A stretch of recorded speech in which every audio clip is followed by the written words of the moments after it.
Sultan Syahrir. Syahrir adalah salah satu dari 7 bapak revolusi Indonesia. Sultan Syahrir pernah menjadi Perdana Menteri hingga menjabat sebagai Menteri Dalam dan Luar Negeri. Juga Sultan Syahrir pernah menjadi Ketua Komite Nasional Indonesia Pusat.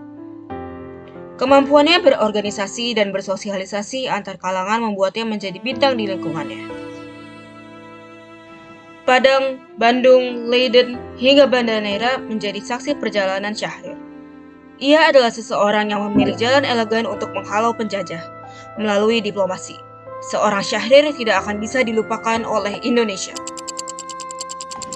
Rumah di kaki Singgalang, Padang menjadi saksi kelahiran Syahrir. Ia lahir di Padang Panjang pada 5 Maret 1909. Tepatnya, Syahrir diyakini lahir di gedung pesantren Diniyah Putri. Walaupun lahir di Padang, Syahrir menjalani kesehariannya dan tumbuh di Medan. Kota itu adalah kota kenangan Syahrir. Sebagai seorang anak kecil, dia dikenal jago menyerang saat memainkan bola, pandai bergaul dan mempunyai nasionalisme yang tinggi. Syahrir mempunyai seorang ayah yang bekerja sebagai jaksa tinggi. Tak banyak jejak Syahrir yang terekam di Medan. Namun diketahui bahwa ia adalah anak yang pandai, sering mendapat nilai bagus, dan berkesempatan duduk di sekolah yang layak.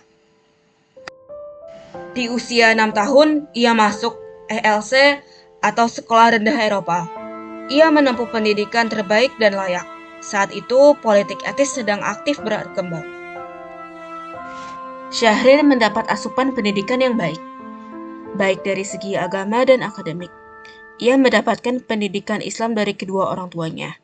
Setelah lulus dari ELS, Syahrir melanjutkan perjalanannya di Mulo. Setelah menamatkan Mulo, ia berlayar ke Pulau Jawa untuk tiba di Bandung. Ia mendaftar ke AMS, jurusan Barat Klasik. Dalam perkembangannya, ia memperlihatkan karakter yang pandai bergaul, pemberani, dan mahir mendebat gurunya. Selain aktif menempuh pendidikan formal, Syahrir mempunyai hobi bermain bola dan menekuni bidang seni. Selama belajar di AMS, Syahrir mempunyai kebiasaan membaca buletin yang ditulis dalam bahasa Belanda. Syahrir bergerak hampir di semua bidang. Dalam pergerakannya, ia mendirikan Cahaya Sekolah Rakyat. Syahrir menekuni banyak bidang, tetapi yang paling menonjol adalah kemampuannya bersosialisasi dan berpolitik. Setelah perjalanannya menempuh pendidikan di Indonesia, Syahrir melanjutkan pendidikannya di Fakultas Hukum Universitas Amsterdam. Saat tinggal di Belanda, Syahrir memilih berdiskusi dan menonton acara budaya ketimbang kuliah secara teratur. Syahrir tinggal di flat milik kenalannya. Syahrir mempunyai pergaulan yang luas di antara kalangan cendekiawan. Aktivitas politiknya di Leiden meninggalkan bekas sampai sekarang.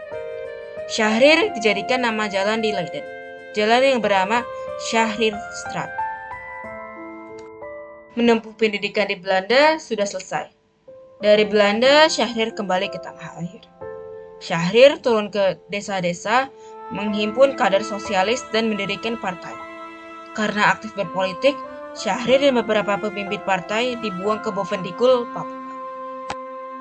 Penderitaan Syahrir saat di penjara di Bovendigul cukup mencekam. Terkadang berada di tempat jauh dan terasing membuat sikap Syahrir menjadi aneh. Walaupun begitu, ia ternyata mendapatkan perlakuan yang cukup layak dan beruntung. Akhirnya, setelah 2 tahun di penjara, Syahrir akhirnya dibebaskan.